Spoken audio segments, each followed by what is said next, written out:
आप देख रहे हैं दुनिया भर की खबरें और ये रही आज की सुर्खियां। हूथीज ने अमेरिका के खिलाफ एक और नए एक्शन का किया ऐलान। गजा में एक और दिन, एक और भारी नुकसान। यूएन ने गजा के हाल पर एक और खौफनाक रिपोर्ट दी। बेरूत एयरपोर्ट पर एक अहम एक्शन। लेबनान में ही हिजबुल्लाह पर कसा शिकंजा। इसराइल ने खींची सीरिया और तुर्की के खिलाफ नई लकीर। कुवैत के लिए एक हैवी अमेरिकन मिलिट्री पैकेज का ऐलान। मिडिल ईस्ट में टेंशन बढ़ी। रशिया ने यूक्रेन के खिलाफ स्ट्रेटजी की चेंज। यूक्रेन ने रूस पर किया बहुत बड़ा हमला। डोनाल्ड ट्रंप का दुनिया भर में बन रहा मजाक।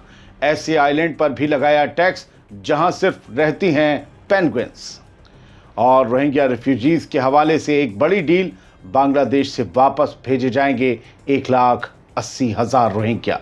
आज़ाद बोल इंडिया में आप सभी का खैर मकदम है। मैं हूं आदिल खान आज़ाद। आज है 4 अप्रैल 2025 और आप देख रहे हैं स्पेशल प्राइम टाइम शो दुनिया भर की खबरें। तो चलिए शुरू करते हैं दुनिया भर की खबरों का ये सफ़र तफसील से। सबसे पहली खबर हूथीज़ के ताज़ा हमले से जुड़ी है, जिसकी इन्फॉर्मेशन उन्होंने रात लगभग 8 साढ़े 8 बजे दी है, अभी 4 अप्रैल को। यमनी आर्म फोर्सेस के स्पोक्स पर्सन याहिया सारी ने दावा किया है कि पिछले 24 घंटे में दूसरी मर्तबा अमेरिका के एयरक्राफ्ट कैरियर हैरियस ट्रूमैन और उसके साथ चलने वाले वॉरशिप्स पर हमला किया गया। उनके साथ हुथीज़ का मुकाबला हुआ। इस दौरान यमन ने क्रूज मिसाइल्स और ड्रोन्स का इस्तेमाल किया और अमेरिका के 2 एयर अटैक्स को नाकाम भी बना दिया। ये एयर अटैक्स यमन पर होने वाले थे। याहिया सारी के मुताबिक ये ऑपरेशन अपने मुल्क यमन की हिफाजत में हूथीज़ ने या यमनी आर्म फोर्सेस ने अंजाम दिया है। आगे बढ़ने से पहले एक दरख्वास्त है। आज बहुत अहम और बहुत सी खबरें हैं अलग अलग ममालिक की। आखिर तक देखिएगा, ज़्यादातर छोटी हैं, कुछ डिटेल में हैं। गज़ा पर इजरायली हमले जारी हैं। 30 से ज़्यादा फ़लस्तीनी शहीद हुए हैं। पानी की सप्लाई भी बंद है। ये 4 अप्रैल की कहानी है। इसराइली फ़ौज के लगातार हमलों में फज्र की नमाज के बाद से अब तक 30 से ज़्यादा फ़लस्तीनी शहीद हो चुके हैं। गज़ा के नॉर्थ में मौजूद एक सिटी में पीने का पानी अब अवेलेबल नहीं है। इसराइल ने गज़ा सिटी के साउथ इलाकों से भी और लोगों को ज़बरदस्ती निकालने का हुक्म दिया है। यूएन के मुताबिक 18 मार्च को सीज़ फायर टूटने के बाद से अब तक 2,80,000 से ज़्यादा फ़लस्तीनियों को ज़बरदस्ती घर छोड़ना पड़ा है। गज़ा से ही मुतालिक एक और ख़बर का रुख करते हैं। यूनाइटेड नेशंस का ये कहना है कि इसराइल ने गज़ा का 2/3 हिस्सा नो गो जोन बना दिया है। ये एक ऐसा हिस्सा है जहां न कोई जा सकता है और ना कोई रह सकता है। गज़ा का 2/3 हिस्सा गज़ा के लोगों से ही महरूम है। रफ़ा और गज़ा सिटी में नए इजरायली ऑर्डर के बाद लाखों फ़लस्तीनियों को फिर से घर छोड़ना पड़ा है। वो फिर से बेघर हो गए हैं। यूनाइटेड नेशंस के office for the coordination of humanitarian affairs यानी कि OCHA के मुताबिक इसराइल ने गज़ा के लगभग 2/3 हिस्सों तक फ़लस्तीनियों की एक्सेस रोक दी है, या तो उनको नो गो जोन्स डिक्लेयर करके या ज़बरदस्ती निकालने का हुक्म दे करके। ये military operation prime minister Netanyahu के उस बयान के बाद शुरू हुआ है जिसमें उसने एक रोज़ पहले ही कहा था, हम अब गज़ा को डिवाइड कर रहे हैं, गज़ा को तकसीम कर रहे हैं और प्रेशर बढ़ा रहे हैं ताकि हमास हमारे होस्टेजेस वापस कर दे। अब लेबनान का जिक्र करते हैं। इस खबर को ज़रा ध्यान से सुनिएगा। लेबनान की हुकूमत ने बेरूत के रफ़ीक हरीरी इंटरनेशनल एयरपोर्ट पर हिजबुल्लाह के असर को कम करने के लिए एक बड़ा कदम उठाया है। हुकूमत के इशारे पर ही उठा है।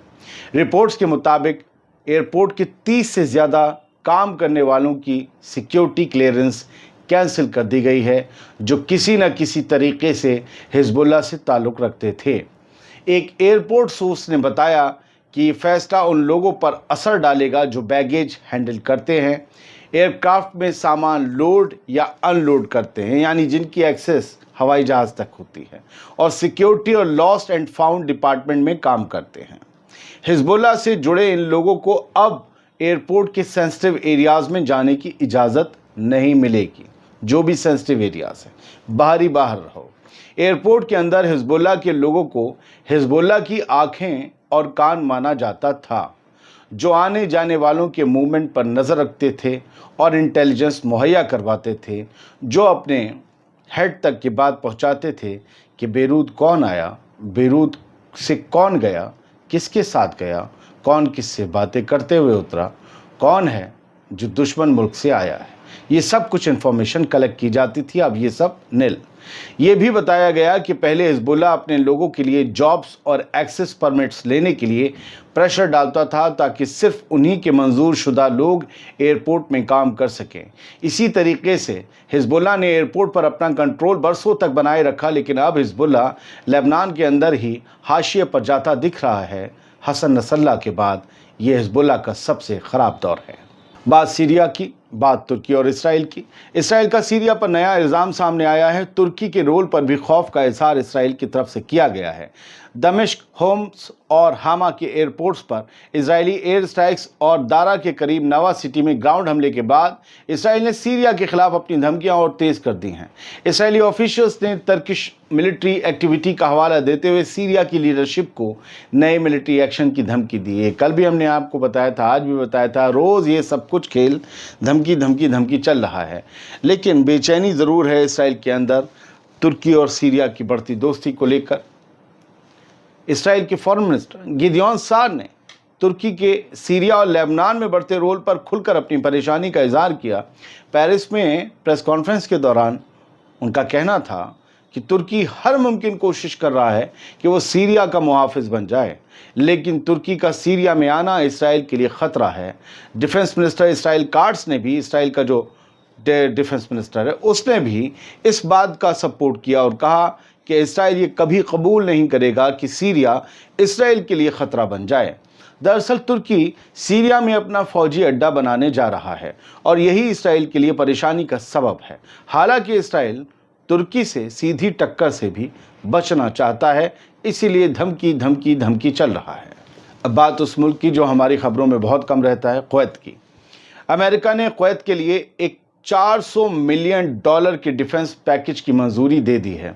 इस पैकेज के ज़रिए पैट्रियट मिसाइल सिस्टम का अपग्रेड और रीसर्टिफिकेशन किया जाएगा। जबकि मिडिल ईस्ट में मिलिट्री टेंशन्स और नए अलायंस बढ़ रहे हैं, इसकी ज़रूरत कुवैत को आन पड़ी है। यह हकीकत है कि जब तक कहीं टेंशन्स बढ़ेंगी नहीं, तब तक वहाँ अमेरिका के हथियार ना तो बिकेंगे और ना ही उनको अपग्रेड करने की ज़रूरत महसूस होगी। फ़िलहाल तो मिडिल ईस्ट में काफ़ी टेंशन है और अमेरिका का हथियार बाज़ार यकीनन चांदी काटता रहेगा। अब बात रशिया की। रशिया ने सीज़ फायर टॉक्स रोक दी हैं, यूक्रेन पर हमले तेज़ कर दिए हैं। रशिया और यूक्रेन ये स्ट्रेटजी चेंज की है रशिया ने, बातचीत ख़त्म। रशिया और यूक्रेन के बीच दोनों तरफ से ड्रोन और मिसाइल हमले जारी हैं। दोनों मुल्कों ने ब्लैक सी में एक गैर रस्मी सीज़ फायर तो बना रखा है, लेकिन बाकी एरियाज़ में टेंशन बढ़ रही हैं। रशिया ने अब सीज़ फायर टॉक्स को रोक दिया है और यूक्रेन के खिलाफ हमले और तेज़ कर दिए हैं। रशिया भी नुकसान कर रहा है। उधर यूक्रेन भी कहाँ मानने वाला है, उसके पास वेस्ट से मिले हथियार हैं, वो भी रूस पर ज़बरदस्त हमले कर रहा है। रशिया की डिफेंस मिनिस्ट्री ने बताया है कि 3 अप्रैल की रात भर में 107 यूक्रेनी ड्रोन्स को इंटरसेप्ट किया गया। यानी इतने ड्रोन्स ने तो यूक्रेन के ड्रोन्स ने रूस पर हमला किया ही। रशिया के मुख्तलिफ इलाकों पर ये ड्रोन्स दागे गए थे। हालांकि रशिया के लिपेट्स्क रीजन में ड्रोन हमले से 3 घरों को नुकसान पहुंचा, जबकि तंबोव रीजन में एक प्राइवेट घर और गैस लाइन को भी नुकसान हुआ। ये सब तब हुआ जब बड़ी तादाद में रूस ने ड्रोन्स गिराने का दावा कर दिया तब भी। अब बात अमेरिका के प्रेसिडेंट डोनाल्ड ट्रंप की, जिनका हर तरफ मजाक उड़ रहा है क्योंकि उनके लगाए गए जवाबी टैरिफ्स हर तरफ चर्चा का मामला बन गए और कुछ अलग भी हुआ है। उन्होंने जब से टैरिफ्स का ऐलान किया है, ग्लोबल मार्केट गिर गई और इसका असर ट्रंप के दोस्त नरेंद्र मोदी के इंडियन स्टॉक मार्केट पर भी पड़ा।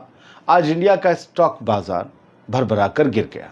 ट्रंप ने 60 मुल्कों पर टैरिफ्स लगाने की बात कही है, लेकिन सबसे अजीब बात तब हुई जब ट्रंप की हुकूमत ने एक ऐसे आइलैंड, एक ऐसे जजीरे पर टैरिफ लगा दिया जहां सिर्फ पेंगुइन्स रहती हैं, वो काली सफ़ेद वाली पेंगुइन्स वो रहती हैं।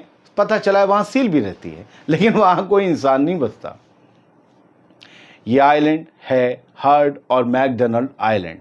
रिपोर्ट्स के मुताबिक यहाँ लगभग 10 साल से कोई इंसान गया ही नहीं। ये आइलैंड ऑस्ट्रेलिया के एक दूर दराज इलाके में आता है। ट्रंप ने वहाँ से आने वाले माल पर भी 10% इंपोर्ट टैक्स लगा दिया है। लेकिन लोग हैरान हैं कि वहाँ से इंपोर्ट होगा भी क्या पेंगुइन भी कुछ एक्सपोर्ट करती हैं?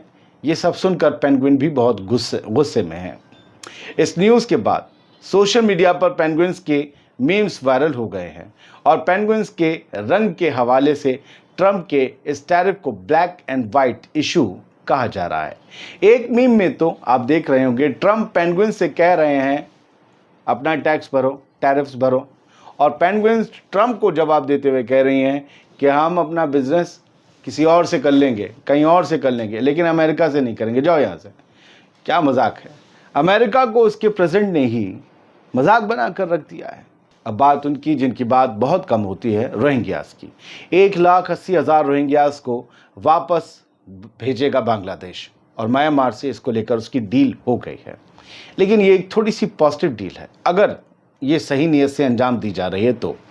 बांग्लादेश के इंटरिम लीडर मोहम्मद यूनुस ने कहा है कि म्यांमार ने 1.8 लाख यानी कि 1,80,000 रोहिंग्या रेफ्यूजीज़ को वापस लेने के लिए तैयार होने का सिग्नल दिया है म्यांमार ने। उन्होंने बताया कि म्यांमार ने बांग्लादेश को कंफर्म किया है कि 8 लाख रोहिंग्या रेफ्यूजीज़ की लिस्ट में से 1.8 लाख लोग वापस भेजने के लिए मंजूर किए गए। 8 लाख लोगों की लिस्ट दी गई थी, कहा कि इनमें से 1,80,000 भेज दो, ये वाले भेज दो। बांग्लादेश के कॉक्स बाजार में अभी भी 13 लाख से ज़्यादा रोहिंग्या रेफ्यूजीज़ रहते हैं जो साल 2017 के म्यांमार के क्रैकडाउन के बाद यहाँ आए थे, जिनका कत्लो गारत किया गया था, जिन्हें लूटा गया था, जिन्हें बुरी तरीके से रौंदा गया था। ये बयान थाईलैंड के बैंकॉक शहर में दिया गया जहां यूनिस ने बिमस्टेक समिट में शिरकत की। वहां म्यांमार के मिलिट्री कूप लीडर मिंग ओंग हिलांग भी मौजूद था। यूनिस के एडवाइज़र खलीलुर रहमान को म्यांमार के फॉरेन मिनिस्टर ने बताया कि बाकी के 5,50,000 रोहिंग्या रेफ्यूजीज़ की वेरिफिकेशन जल्द ही की जाएगी और इनके भी म्यांमार वापस लौटने का रास्ता साफ किया जाएगा। अब ये वहाँ जाकर सलामत रहें, महफूज रहें, तब तो बात ठीक है, लेकिन अगर कुछ गड़बड़ी है तो फिर बहुत गड़बड़ है। बहुत बहुत शुक्रिया। दुनिया भर की खबरें आप देख रहे थे। उम्मीद करता हूँ कि साफ गोही से बिना चिल्लाए और फैक्ट्स के साथ, बड़े न्यूज़पेपर की हेडलाइन के साथ आपको ये शो पसंद आया होगा। सलामत रहिए, खुश रहिए।